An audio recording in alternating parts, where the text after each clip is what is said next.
Hier, au Manitoba, la série Ducks en Alberta, ben oui, excuse-moi, la série Ducks Oilers s'est déplacée à Edmonton. Oui, tout à fait. Ce matin, à 6h20, j'ai eu un problème technique qui m'a empêché de vous présenter l'extrait que je voulais. Hier, avant le début du match, lors de l'interprétation de l'hymne national américain, il y a eu un problème technique. Le chanteur qui était sur place a décidé de faire avec les moyens du bord. Il a pointé le micro à la foule et regardez bien quelle a été la réaction de la foule à Edmonton.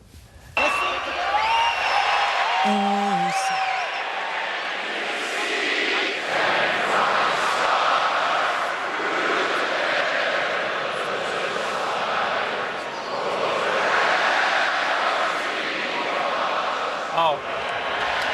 Alors, si jamais il y a un État, une province canadienne qui est prête à devenir un 51e État américain, on s'entend que les gens de l'Alberta connaissent par cœur l'hymne national américain. Écoute, Impressionnant. c'est impressionnant. C'est pas l'hymne canadien. On a chanté l'hymne national américain au grand complet. Tous en cœur. Et j'ai peut-être l'impression que ça a stimulé aussi les Ducks d'Anaheim qui étaient de passage à Edmonton. Parce qu'on a connu un début de match fantastique jusqu'à ce que les Oilers se réveillent et y aille d'une poussée de 3 buts, dont celui-ci de toute beauté. Moi, je me prête à l'appeler McDieu, là, mais McDavid, là, il est hallucinant. Il fait ce qu'il veut avec la rondelle, vite sur ses pieds, vite avec la rondelle. Mais ce mauvais but accordé par Cam Talbot a scié les jambes des Oilers qui ont vu les Ducks reprendre devant 4-3 et ultimement l'emporter 6-3. C'est néanmoins 2-1 dans cette série pour Edmonton. Et la bande à Connor McDavid peut se consoler en se disant que 87 dans le cas, l'équipe qui a gagné les 2 premiers matchs d'une série enlève généralement les honneurs d'une série. Alors ce soir, ça se poursuit dans la LNH. Vous avez remarqué qu'il y a seulement un match. Rangers-Sénateurs, c'est une petite pause prolongée. Ça va reprendre demain, mais 19h30. Ne manquez pas l'affrontement Capitals-Pingouins. Les Pingouins qui mènent cette série-là 2-0. Oui. Une bonne séquence pour Raphaël Nadal. Là. Écoute, quand on joue sur terre battue au tennis, à ce temps-ci de l'année, il y a un nom qui nous vient en tête depuis à peu près une décennie, c'est Raphaël Nadal. La semaine passée, par ailleurs, je vous présentais des faits saillants de Nadal qui avait gagné le tournoi de Monte-Carlo pour la 10e fois de sa carrière. Hier, il disputait la finale du côté de Barcelone, encore une fois sur terre battue, contre Dominic Thiem, le joueur de tennis autrichien. Et imaginez, et croyez-le ou non, là, Nadal a gagné ce tournoi-là encore une fois pour une 10e fois de sa carrière. Alors 10 fois à Monte-Carlo, 10 fois du côté de Barcelone, ça lui fait 71 titres. Évidemment, ça met la table pour la suite qui s'en vient dans quelques semaines. Le tournoi de Roland-Garros. Ben oui. Il est soit épuisé ou le trophée est très lourd. Un peu des deux. Il y avait un tournoi de golf de la PGA en fin de semaine. Oui, et qui va devoir se terminer aujourd'hui. Okay. Parce que vous allez voir pourquoi sur les images. C'est un tournoi par équipe. Le tournoi de la classique Zurich. Scott Brown à gauche, Kevin Keisler à droite. Dès 9h contre Jonas Blixt et Cameron Smith. Je pense que les deux autres ne l'avaient pas vu venir, celui-là un coup d'approche aussi parfaitement réussi. Ça fait du bien, ça. À la carte de pointage, et à l'ego aussi. Ils ont joué 60-2. C'est en équipe. Incroyable. Puis un cumulatif de moins 27 après les 72 tours réguliers. Ça n'a pas de bon sens. Un des plus beaux spectacles du Cirque du Soleil, un des plus durables, la Nouba, tire à sa fin. Tire à sa fin, c'est un spectacle qui est présenté à Orlando depuis près de 2 décennies, qui a connu un gros succès. Et ce n'est pas parce que le spectacle ne connaît pas de succès, justement. Tu l'as dit, 10 millions de spectateurs a été joué 8500 fois, mais bien parce que le Cirque du Soleil désire se renouveler. On le sent aussi, ce désir, un peu partout dans leur nouvelle production. Mais sachez que c'est qui est présenté à Walt Disney World à Orlando. On va attendre à décembre avant de retirer ce spectacle pour la raison simple qu'on veut donner la chance aux touristes qui ont envie de le voir pour une dernière fois.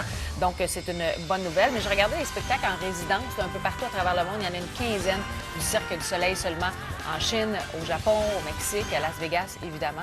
Alors, ça fonctionne très bien. Mais c'est pas une mauvaise nouvelle en soi pour le Cirque du Soleil. Tu sais, un numéro avec des vélos là, dans ce spectacle depuis 20 ans. Alors, quand on a vu le numéro avec des vélos à Montréal, dans la nouveauté, on dit, bien finalement, ça existait déjà aussi au Cirque du Soleil. La méga production du Fantôme de l'Opéra débarque à Montréal? Débarque à Montréal après 25 ans d'absence. C'est la première fois donc on ramène cette grosse production à la Place des Arts qui sera présentée au mois d'octobre prochain. C'est une bonne nouvelle et ça demeure la comédie musicale la plus longtemps jouée sur Broadway depuis 1988. Donc, depuis ses tout débuts, ça représente 12 000 représentations à Broadway uniquement. C'est quand même assez incroyable. 7 prix Tony, dont celui de la meilleure comédie musicale. Je vous rappelle que les prix Tony récompensent l'industrie du théâtre. Et les images que vous voyez, c'est un time-lapse pour vous montrer à quel point c'est un décor imposant. 20 camions de matériaux, ce qui représente 10 tonnes de décor. Il y a 200 boîtes de son. Et le chandelier à lui seul, ça prend plusieurs étapes pour le monter et le lever, comme vous l'avez vu. René Simard avait joué ce rôle à Toronto. Il était le fantôme de l'opéra. Il y a quelques années. Oui, effectivement. Une nouvelle chanson pour Shania Twain. On vous parlait la semaine dernière qu'elle allait lancer un nouvel album après 15 ans d'absence. Là, on commence à la voir un petit peu partout. On l'a vu en apparition à The Voice aux États-Unis. Là, elle participait à un festival en Californie. Et elle nous a proposé son premier extrait, Life's About to Get Good. Life's about joy, life's about pain. It's all about giving up the will to walk away. I'm ready to be loved, love the way I should. Life's about to get good. That's right. À saveur country, bien sûr, mais il faudrait être patient pour entendre l'album au grand complet. Bonne nouvelle pour les fans, les Jackson 5 seront de la finale de La Voix. Les Jackson seront, oui. Alors, on en a fait l'annonce hier et il y aura plusieurs invités pour cette grande finale qui vous sera présentée la semaine prochaine. D'ailleurs, Sabrina, c'est avec nous un petit peu plus tard parce qu'elle était en coulisses hier pour nous présenter des entrevues. Mais outre les Jackson qui seront de la finale, la gagnante de La Voix, Stéphanie Saint-Jean, sera là, 2 frères. Il y a également Matt Olbowski, la troupe de Footloose, Valérie Carpentier, les sœurs Boulay et Florida Georgia Line, qui est un groupe de musique country américain. Alors, tout ça dimanche prochain.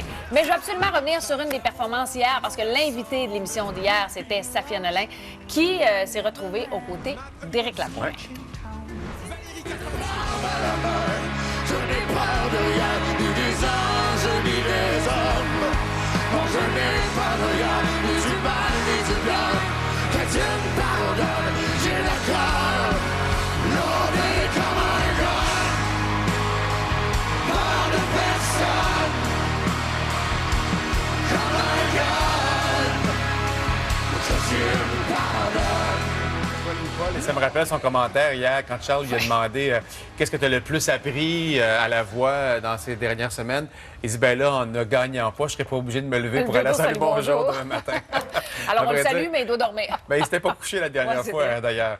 Et pendant tout le mois de mai, pour bien des parents et des élèves du Québec, c'est le retour des cubes énergie. Donc, les enfants arrivent à la maison avec le petit carnet. Vous faites un peu de sport avec vos enfants. Ça double les cubes énergie des enfants. Puis à la fin du mois de mai, ils cumulent les cubes accumulés. Nous, à Salut Bonjour, on vous fait participer autrement. Alors, si vous vous tournez en faisant du sport, court, là, 60 secondes maximum, et que vous faites parvenir votre vidéo à cubeenergie.com, vous risquez de gagner ce magnifique vélo d'une entreprise québécoise, en plus de Vinci, qui fabrique d'excellents vélos pour les amateurs de cyclisme.